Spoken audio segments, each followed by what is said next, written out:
La paix de Jésus sur vous, je suis votre frère Riven, suite du témoignage sur la prison de l'esprit. Il est écrit, nous renversons les raisonnements et toute hauteur qui s'élève contre la connaissance de Dieu, et nous amenons toute pensée captive à l'obéissance de Christ. 2 Corinthiens 10 verset 5.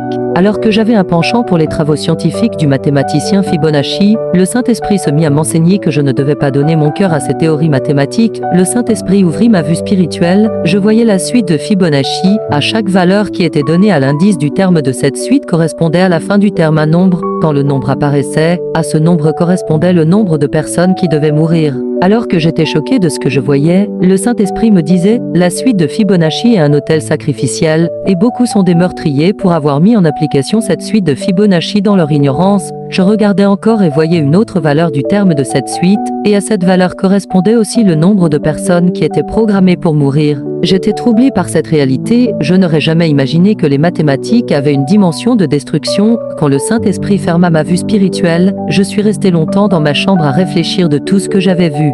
Voici le moment était arrivé pour moi de passer un test, le Saint-Esprit prit mon esprit et j'arrivais à un endroit où je voyais un groupe d'anges. L'un de ces anges me disait, nous t'attendions, je me rassemblais avec ces anges pour voir un mystère, je voyais sur un écran le théorème des valeurs intermédiaires, je comprenais ce théorème et je remarquais que sur Terre les hommes avaient seulement une partie de ce théorème. Après avoir vu le théorème des valeurs intermédiaires, je réalisais que ceux qui ont apporté sur Terre ces théorèmes n'étaient pas plus intelligents que le reste des hommes. Ces hommes que le monde appelle des génies n'étaient pas ultra intelligents. Ce qui faisait la différence, c'était le fait qu'ils partaient dans le monde spirituel pour ramener des théories mathématiques à l'état matériel, c'est-à-dire dans le monde physique sous l'aspect des formules et théories. Quand le Saint-Esprit me ramena dans le monde physique, j'étais dans ma chambre, l'intégralité du théorème était dans ma tête. Le test pour moi était de faire un choix entre le fait d'écrire la totalité de ce théorème ou de ne pas l'écrire. J'étais pensif et je disais à l'intérieur de moi que je pouvais graver mon nom dans le monde scientifique si je décidais d'écrire l'intégralité de ce théorème sur une feuille qui était tout juste sur ma table de chambre.